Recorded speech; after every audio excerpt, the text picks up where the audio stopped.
have started our discussion on transmission photoelasticity in the last class, and I mentioned light is used as a sensor in photoelasticity. Then we moved on to find out what is the nature of light. We recall that light is nothing but an electromagnetic disturbance. So, you have an electric vector and magnetic vector which are mutually perpendicular and in phase are to be looked at. For the purpose of simplified mathematical treatment, we would take the electric vector as the basis to represent the light vector. And what we saw, the natural light was not convenient to be used as a sensor. Then we said that we need polarization, and we also looked at, because we use polarization optics, we call the equipment used for photoelasticity as a polariscope. The name indicates that you are using polarization. You have a plane polariscope, you have a circular polariscope, and for you to understand what happens in photoelasticity, you need to build up certain background. The first concept is what is polarization. The second concept is what is birefringence. Birefringence is natural to crystals, and what we do in photoelasticity is certain polymeric substances become birefringent when they are stressed. That is the advantage. When the loads are removed, the phenomenon of birefringence no longer exists, and in order to understand how do you get the stress field, you need to understand what is birefringence. So, to understand birefringence, we look at crystal optics. And another important aspect is, when you have fringe patterns, you have the phenomenon of interference. One of the common examples given to understand interference in the first in level course is, you go to a pond, take 2 stones and then drop it. What happens? You have spherical waves form and they interfere. When there is a crust and crust meets, you have a constructive interference, and when you have the destructive interference where light is extinguished, the wave is extinguished. And what happens in photoelasticity is slightly different. Photoelasticity, you have relative retardation which causes the formation of fringes, and in the pond, when you put 2 pebbles, both the waves are in the same plane, and in photoelasticity you have one wave and the other wave are mutually perpendicular. There is a phase difference between these two, and where do these 2 waves come from? That is what we have to understand. And a difference from other optical technique is, vibration requirements are not that stringent in photoelasticity. That is the greatest advantage. And why it is so? All that we will understand when we look at what happens in a crystal. And if you look at the polarization, birefringence, and also formation of light ellipse, they are interrelated concepts. You have to go back and forth and then try to understand, and then get on to solid mechanics aspects, and then look at how to relate the optical phenomena to stress information.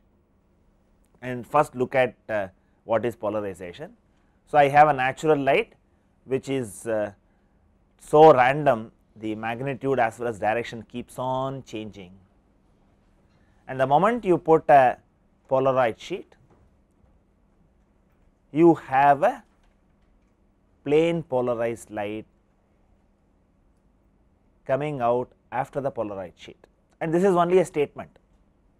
And what I have attempted to show in this course is, for any statement I make, I try to provide you some kind of an experimental justification. To a large extent, most of the statements I make, I will try to provide you experimental justification, and that gives you a certain level of confidence. And we have also seen polarization can be affected by Polaroid sheets, prism polarizers, reflection or scattering. And we said that prism polarizer, the polarization quality is very high, but the field of view is very small. On the other hand, Polaroid sheets you almost get 99.9% of polarization. The greatest advantage is the field of view can be as large as even 1 meter you can do. And for certain wavelengths, reflection and scattering are ideal, and you also know at an appropriate angle called Brewster angle you have polarization takes place. This is also another method of getting polarized beam of light, and simplest form of polarization is plane polarized light. And once you have plane polarized light, you could get elliptical and circular polarization. And what we will now look at is, we will have a justification, yes, the light is polarized, and that is what we saw in this slide last class. You have understanding polarization, and the moment you send a polarized beam of light, the amount of light available on the screen is diminished, and I show the polarizer simply by a line sketch, and this indicates the direction of polarization. So, what I have here, I said that by putting this sheet only the vertical component is transmitted. That was only a statement. Now, I have to understand myself, this is indeed so. So, how do I get it? I put another element which also allows light only in one direction. When I keep it exactly perpendicular, the light should be cut off. And what I am doing is, the second element functions as analyzing the light that is coming out, that is impinging on it. Both physically are same. The second one helps in analyzing the light coming on it. So, you call that as analyzer. So, what I do here is, I put an analyzer and I keep rotating it. So, when I keep rotating it, I find that light gets diminished, and when it becomes perpendicular, you have light is totally extinct. And another subtle concept was also introduced while discussing this. I had a natural light, this is a white light source, and we also looked at monochrome light source. What is the difference between a white light source and the monochrome light source? In a white light source, you have play of colors, you have VIBGYOR, there may be with different proportions depending on the light source. So, it is a multi wavelength source, and I said for all numerical development, a single wavelength is simple and convenient.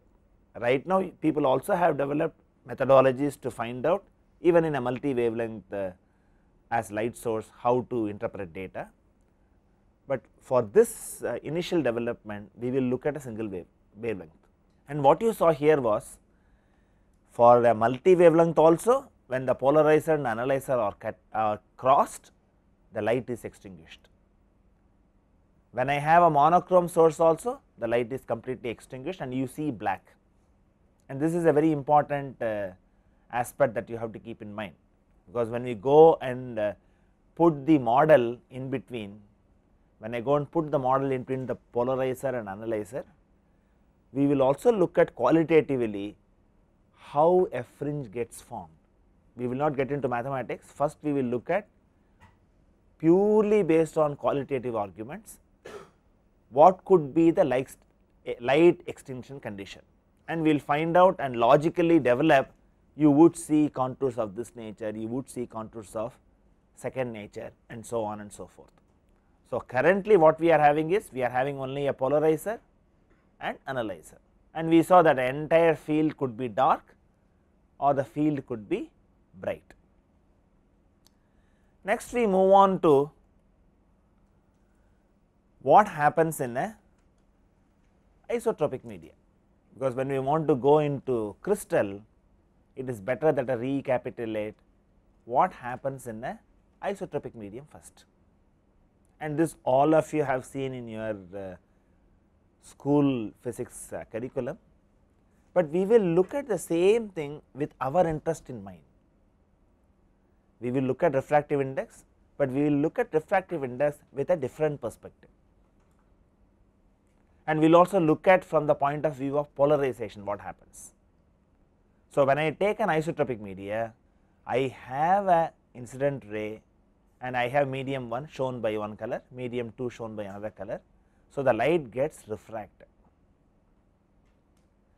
also gets reflected, and what you have to note here is the representation of unpolarized light, that is nothing but natural light, is shown with a dot and a straight line. Suppose you have only dots, it is understood as linear polarization in the horizontal direction, and if you have only vertical lines, it is linear polarization in the vertical direction. And what you see here, I send an unpolarized beam of light, and this comes out as unpolarized beam of light. It also gets reflected as unpolarized beam of light. Suppose you adjust the angle of incidence, you may get the reflected ray at a particular angle. For a glass it is about 56 degrees, you will get only a polarized beam of light. So, that is called a Brewster angle, that we are not getting into. Our interest is to see in an isotropic medium, when I send a natural light, you get natural light getting transmitted within the medium. This is one observation. The other observation is we will define refractive index in terms of velocities of propagation. That is very crucial. From photoelasticity point of view, looking from that perspective is crucial. And you know very famously that these are all Snell's law of refraction and reflection. We will just look at those statements. These statements you know already, we are only going to have a relook at that. So, what you saw, the normal to the incident wave, the normal to the interface, and the normal to the reflected and refracted waves all lie in one plane. That is the first observation. This you all have understood from your course in physics. And the second observation is the angle of incidence is equal to the angle of reflection. So, angle I equal to capital R, that is a symbol that we have used. Then what you have, the ratio of the sine of the angle of incidence to the sine of the angle of refraction is a constant, and it depends on the given isotropic media. So, you have only a relative refractive index. So, if you want to go to absolute refractive index, one medium should be vacuum. So, we will see both, and you all know sin I by sin r is the refractive index, that is also known from your earlier course. So, what you have the concept of relative refractive index and also have a concept of absolute refractive index. And you know sin I by sin r, and if the medium is air, you will call this as a relative refractive index, and you have a symbol small n is used, and you should not confuse this with your direction cosines. That is also we use n1, n2 and n3, and here it denotes the refractive index. And what we look at specially here is, I see this sin I by sin r as ratio of velocities v1 and v2. So, what does this say? When I look at this as ratio of velocity, what do you infer from this? We all know the velocity of light in vacuum is c. So, when it travels in different medium, there is a slight change in the velocity, and what we will look at later, we are going to have some kind of a phase difference which is being initiated into the wave because of the stress information, and you need to have some phase difference developed. And what you find here is when I have these two velocities as v1 and v2, when the refractive index is different, the velocities are different in the medium. So, I have a relative refractive index which is given as v1 by v2, and absolute refractive index for the medium 1 is given as c by v1, and for the medium 2 it is given as c by v2. And what I have here is, for one incident ray I have one refracted ray, and this totally changes when I go to crystals. And in photoelasticity you also call this as a common path interferometers. So, they are less stringent in vibration isolation requirement. That will be understood when you look at crystal optics. And what you have here, what happens when light passes through a crystalline medium? First observation is, the crystalline media are optically anisotropic. So, how do you define isotropy? If the property is same along all directions, then you call that as isotropic. If the property is a function of direction, then it is anisotropy. So, the first observation is, crystalline media are optically anisotropic. Because it is optically anisotropic, you also have another interesting thing happening. A single incident ray will give rise to two refracted rays, and they are also named in a conventional sense. You have one ray which is called ordinary ray, labeled as O. Another ray is called extraordinary, and this happens because of double refraction.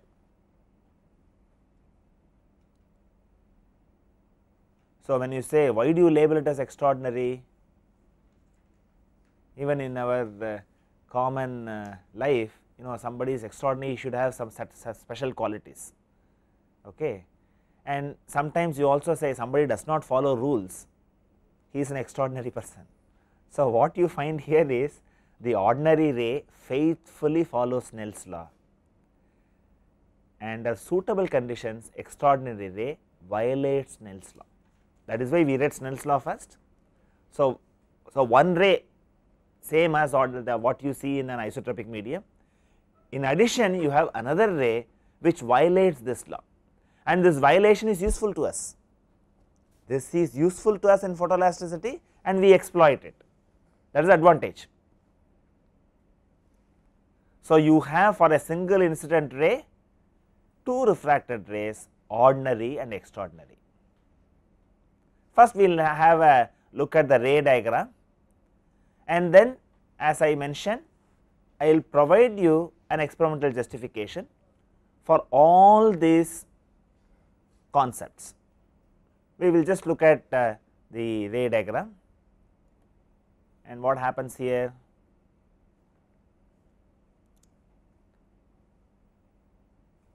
So, I have medium 1 and medium 2 now is crystal, it is not a isotropic media, medium 2 is a crystal. And you look at draw the diagram, make a neat sketch of it, take your time, and I can replay how the rays come. So, I have a ray which impinges on this. Carefully look at how the incident ray is drawn and how the refracted rays are drawn.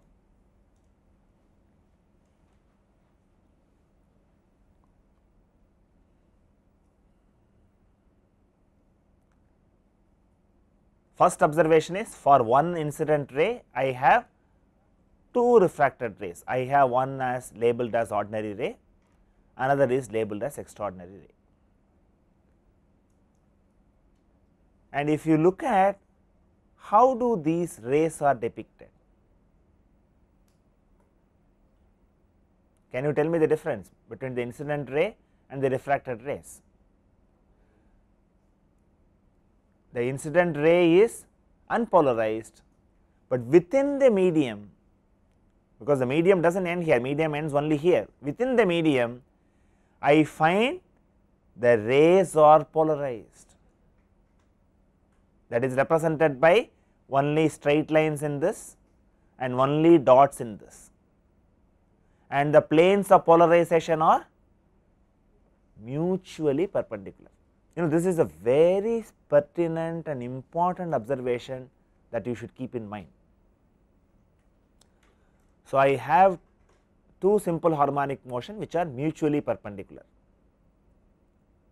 The planes of polarization are mutually perpendicular, and in this case you see them as two different rays. In photoelasticity we will develop it and see that they will travel in the same direction and they will have planes of polarization mutually perpendicular. And when I have this angle change, I have R2 and R1, what do you infer? You will say refractive index is different. That is not what is sufficient for me. When I go to photoelasticity, what I will have to look at? I look at refractive index as different velocities.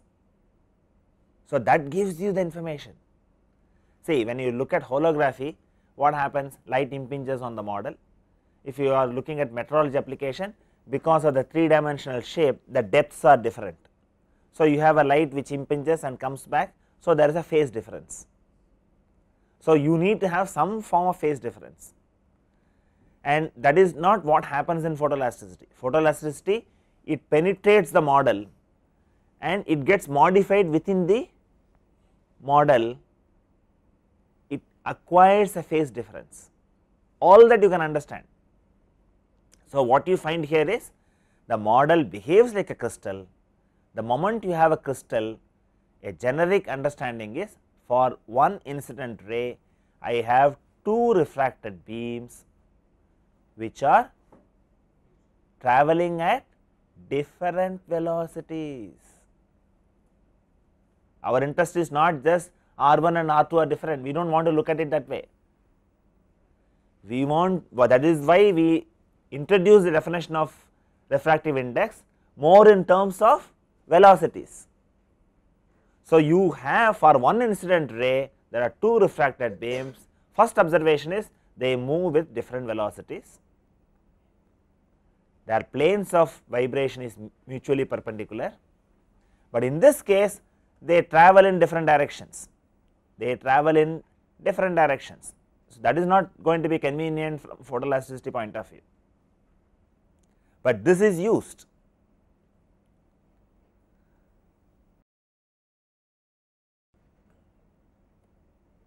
And we summarize these points. The first point is an isotropic medium can transmit common light, which is nothing but natural light. So, an unpolarized beam will go as unpolarized beam, while the light travelling through a crystal is always polarized. This is a very key and important point. So, within a crystal, whatever the light that traverses through, it is polarized. A crystal cannot sustain unpolarized light. And what happens in photoelasticity? The model behaves like a crystal when it is stressed. So, that is the reason why we are able to look at modification in the light as a function of stress, because a natural crystal will always have birefringence.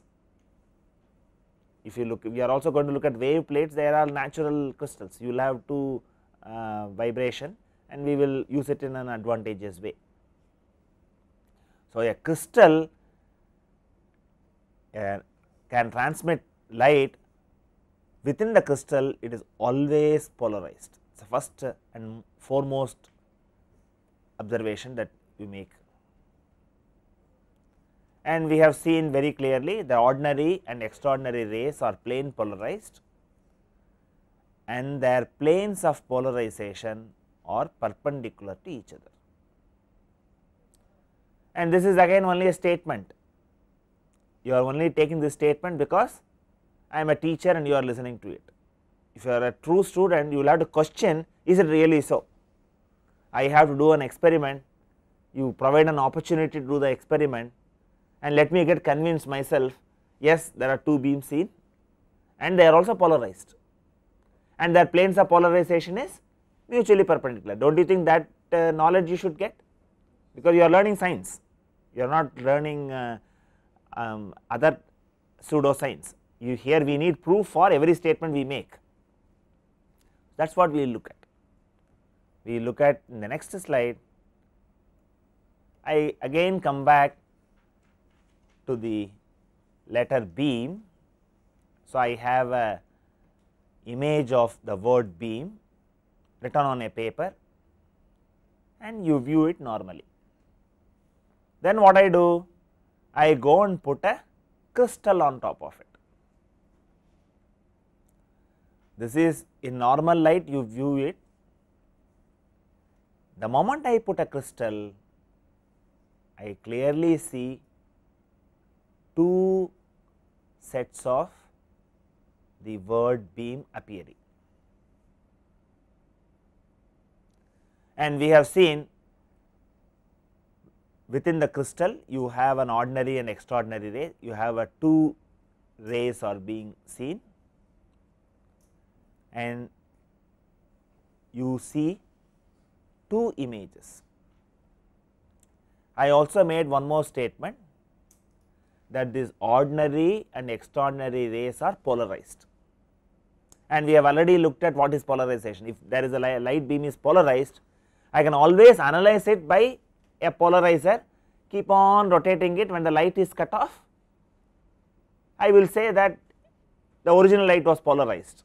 So, I can do that analysis by taking a Polaroid sheet. And here we have also seen that the ordinary and extraordinary rays are polarized in perpendicular direction. So, that means what I want is, suppose I take a Polaroid sheet, place it on this image and rotate it appropriately, what I should anticipate? At particular orientation, one of the images should not be seen, only one image should be seen. At another orientation, I should see the other image, because if you have understood what is polarization, if you also understand that polarization can be analyzed and you take a Polaroid sheet and then move over it, I should be able to get that. We will just perform that. So, what I will do is, I am going to put a Polaroid sheet on top of it and the process is intermediate process is not shown, the final process is shown here. So, I have a analyzer and I orient it in this direction. What do I see? I see only one of the images what I saw as two in the earlier case. So, this goes to prove two things. You find these rays are polarized, that is why I am able to cut off one image. The other image vibration is perpendicular to this. So, that image is cut off, because it will allow only one component of light. So, what you see here is, in the first case you see when I put a crystal, I see two images. So, this indicates for a single incident ray you have two refracted beams, and I have shown by putting a polarizer, because it analyzes the light, it is named as analyzer, and when I place it appropriately, one of the images is eliminated. This shows that the extinguished image is plane polarized perpendicular to the analyzer. You can interpret it in any way, you can look at this image and then discuss it. And suppose I keep this analyzer perpendicular to this, what I should see? I should see the other image. Let us put it, rotate it and then keep it, let us see what happens. This is exactly so. So, you could see here I have two images seen, and you could also see there is a slight shift. The shift is same as like what you see here. This is the image on the top and this is the image at the bottom. So, I could filter out from this one of the images by employing an analyzer. So, this shows that the beams are polarized, and because I get these two images when I keep them at mutually perpendicular positions of the analyzer, we also have established that these two beams are polarized in mutually perpendicular direction. So, that is what is summarized here. The ordinary and extraordinary rays are plane polarized. How do you establish that they are plane polarized? I just use an analyzer which will only cut off light perpendicular to it. So, that shows when I extinguish one image, the plane of polarization is perpendicular to it. So, we indirectly show that it is a plane polarized beam of light, and because I keep these two perpendicular to each other, I also understand the planes of polarization of ordinary and extraordinary rays are mutually perpendicular.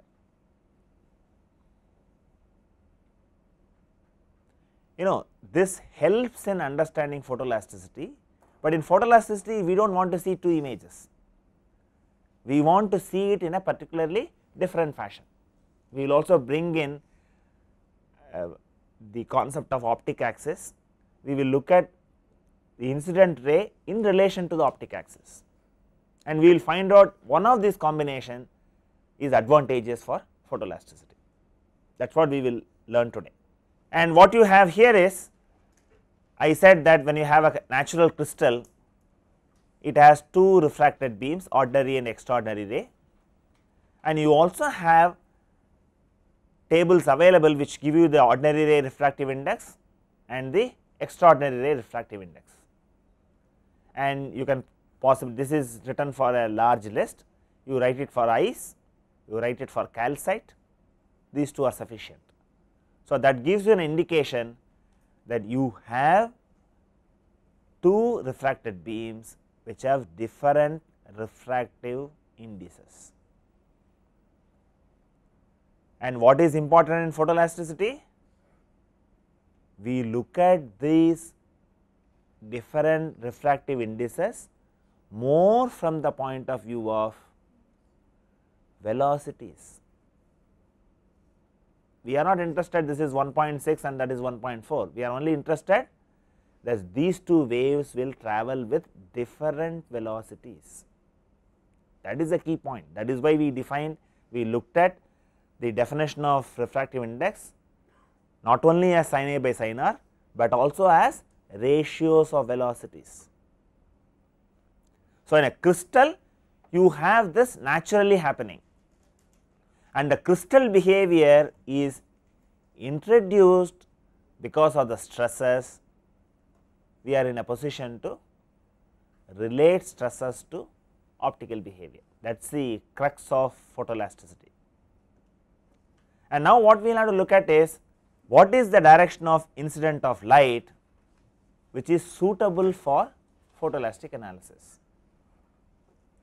And when you take a crystal, you have what is known as an optic axis. I have a crystal here and I have a ray of light impinging on it, and how is this ray shown? This is an unpolarized beam, you have a dot and a straight line. And if this direction is parallel to optic axis, what do I find? What does this diagram show? I have the ray travelling as such, like in an isotropic medium. In an isotropic medium, you will have the unpolarized beam transmitted as unpolarized beam. There is no speciality about crystal behavior here. So, what you find here is, when the incident rays are parallel to the optic axis, the ordinary and extraordinary rays have the same refractive index. Now, we look at another case. We will have this axis impinging at a different direction. For convenience, I have shown that I have cut the crystal in a manner that the optic axis is at an arbitrary position like this. And what I have here, I have a incident ray and I have two refracted beams, and the animation is also very carefully shown. What does this show? One ray travels faster than the other, and you find this is polarized, this is also polarized, and the planes of polarization is mutually perpendicular. This is nice to illustrate that I see two images and you see two images without any hallucinations. You are not on the power of intoxicants to see two images, then also you see two images, and you are alert in a morning class, you are very bright and you see two images. You see two images because of a physical phenomena, not because of hallucinations. So, what I find here is when the incident rays at some angle from the optic axis, the extraordinary ray will deviate from the ordinary ray because of the different indices with direction. Because we have already seen crystal is optically anisotropic, and that is dictated by the incident ray in relation to the optic axis direction. If it is same as optic axis direction, then it behaves like an optically isotropic medium. If it is at an angle, you see two refracted beams which travel with different velocities and their planes of vibration is mutually perpendicular. Even this is not useful in photoelasticity. This is not useful in photoelasticity, neither this is useful in photoelasticity. This is only to understand that within a crystal you have double refraction, you see two images and so on and so forth. And what you will have to look at in photoelasticity is the incident ray is perpendicular to the optic axis. Then what happens? When it is perpendicular to the optic axis, both the ordinary and extraordinary ray travel in the same direction. But within the crystal, what will they do? They will acquire a phase retardation because they have different refractive indices, and we have all emphasized that we look at in photoelasticity different refractive indices more from the point of view of velocity of propagation, and here you have the magic. So, within the crystal the two waves acquires a phase retardation. In fact, if you understand this aspect, photoelasticity is mastered. This is all you require for photoelasticity. There are many things you can understand from this slide.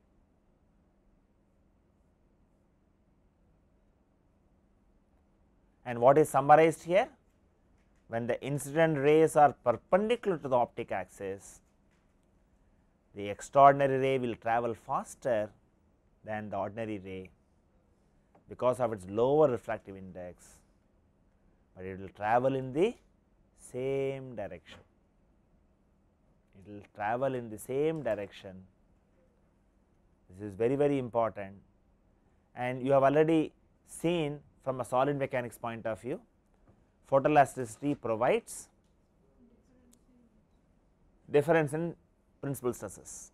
And I also mentioned in one of the earlier classes that refractive index is a tensor of rank 2, stress is also a tensor of rank 2. So, whatever happens to refractive index, I can match it on stress tensor. And here what I am showing, for a single incident ray, in general you have two refracted beams, but when it is perpendicular to the optic axis, they travel in the same direction and acquire a phase retardation. So, this is what happens in photoelasticity. The phase retardation is not because of depth change, it is because of the way the material behaves like a crystal. Crystal behavior is perceived as N1 and N2 at the point of interest, and this N1 and N2 could be related to what? Sigma 1 and sigma 2. If you have a crystal, at every point N1 N2 is same. If we have this as a stressed model, N1 N2 also changes from point to point. N1 N2 does not remain same at every point. In a crystal plate, N1 N2 remains same. In a stressed model, N1 N2 is dictated by the stresses applied. This is observation number 1. Other observation is, I also said photoelasticity gives you direction of principal stress. Where does this come? This comes from the optic axis, and it is perpendicular to it, and we are looking at only planar problems. We are only looking at planar problems. So, now you understand how optics is related to stresses in a very simplified fashion. Okay. Here again I will say, you can say, sir, you have shown me that 2 refracted beams, but you have not shown me when I rotate the crystal I have only one beam. This I can show by a demonstration. In photoelasticity, one beam travels faster, another beam trails behind it. That I can show only in photoelasticity. If I perform a separate experiment where I rotate the crystal when I send a beam of light, by rotating the crystal, what I should see in for different orientation, I should see different things. At particular orientation, you will see only one beam coming out. At a different orientation, you will have 2 beams coming out. That is what you have to anticipate. I have also said experimentalists anticipate the result before performing an experiment. In many cases, your anticipation may match with observation. In some cases, anticipation does not match with your observation, and that is where the scope for research. Why it does not match, what have you missed, and then you learn and then go deeper into the subject. So, this is what I said. In this course, with the powerful multimedia presentation, I would bring in experiments that we have conducted in the lab, which is recorded. Most of these experiments are done in digital photomechanics lab at IIT Madras. Some of these experiments are specially commissioned for this book. Many of my students have participated. My thanks to all of them, and you will see that experiment, because what I want to emphasize here is, you learn the theory, you do not take it because a teacher says, you also observe. You observe, reconvince yourself, this is indeed so, it is not fiction. I will see the laser experiment. So, what I have here is, I have this crystal is moving, the crystal is getting rotated, I have a laser beam, and I will replay this. Okay.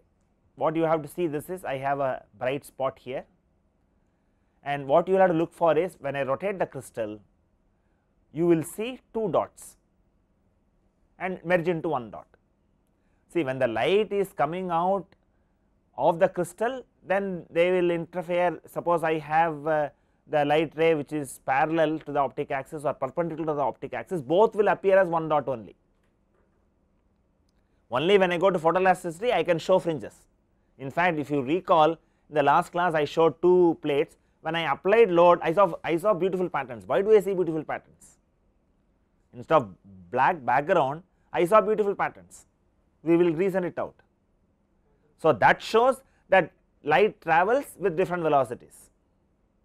I cannot show that in this animation. In this animation, you have to look for 1 dot and 2 dot. That will convince the optic axis has an influence on the behavior of the crystal. The incident light in relation to the optic axis behaves differently. So, I will replay it and I will also have a magnified picture. So, you could see 2 dots and then that merges into 1, and what I will do is I will have to go and once this is observed, you can repeat it again and then see. You see that this crystal is rotated. I have 1 dot becoming 2 dots. Have you all seen it? Have you been able to observe it? That is a key point, and once you understand this, there is joy in doing photoelasticity, because you know the in and outs of what happens within the model. Now, we have to get into mathematics. See, what you have here is, in normal interferometer, both waves travel in the same direction.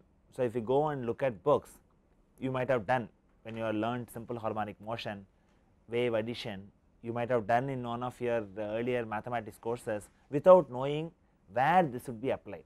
See, that is how many courses are structured. You do a course in mathematics separately, then you do a course in engineering.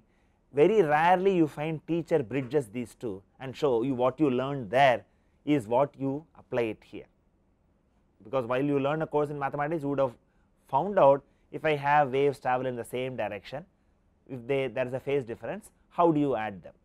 You can add them. Suppose I have waves traveling mutually perpendicular and they acquire a phase difference, how do you add them? You have to add it very carefully. You cannot do the same addition law like what you have done it when the waves are traveling in the same plane. When they are mutually perpendicular, the mathematics is slightly different. And we have been saying that we have elliptical polarization. An elliptical polarization can be thought of as a circular polarization in one limiting case, in another limiting case a plane polarization. And where does all this come from? This all comes from your addition of 2 simple harmonic vibration which are mutually perpendicular.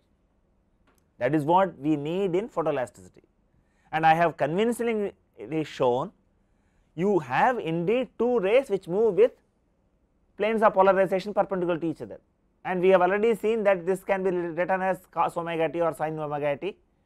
So, you have 2 simple harmonic motion which are mutually perpendicular, and I have also shown that they acquire a phase difference. All that you know. Now, you can do the mathematics with little more physical understanding, why this is needed and how it is exploited. So, that is what we will have a brief look at it. We will continue it in the next class, but this is what we will have a look at it. When the incident light is perpendicular to the optic axis, the light emerging out of a crystal plate has 2 mutually perpendicular plane polarized lights of different phases. This is what you have to understand.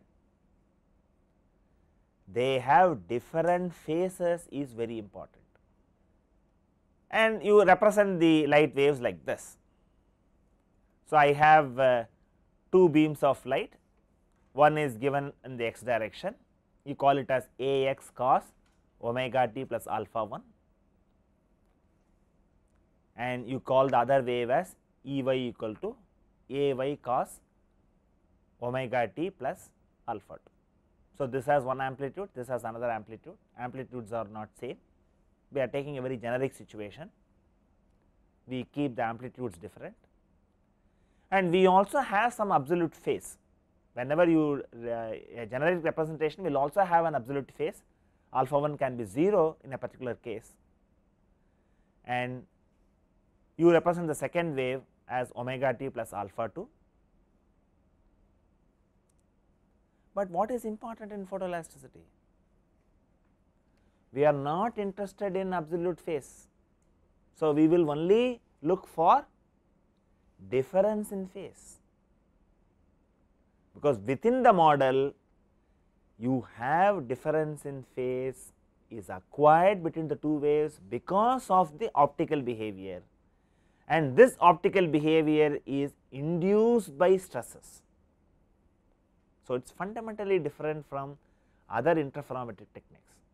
Here you have 2 waves which are mutually perpendicular, acquire phase retardation within the model, and this phase retardation is caused by the stresses introduced.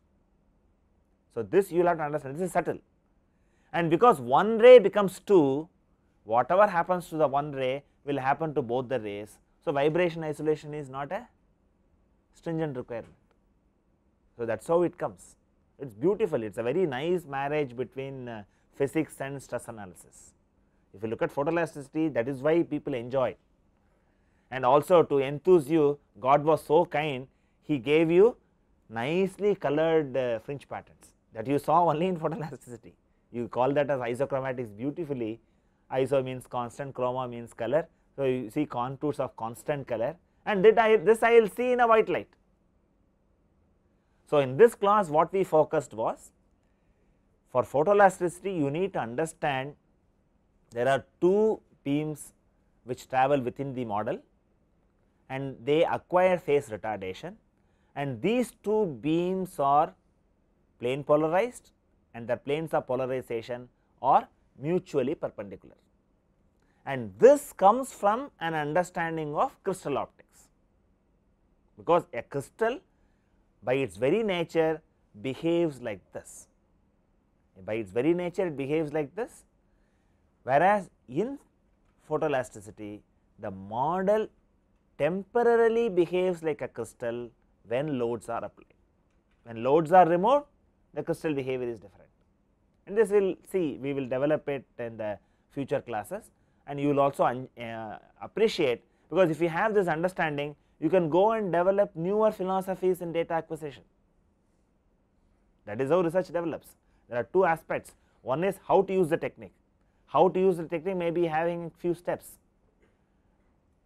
A technician requires only that much information. An engineer should know what goes behind the technique, and that is what you learn in this course. So, with this background I anticipate that you come out with innovative methods, and it helps you to develop your concepts better and maybe come and develop a new experimental technique.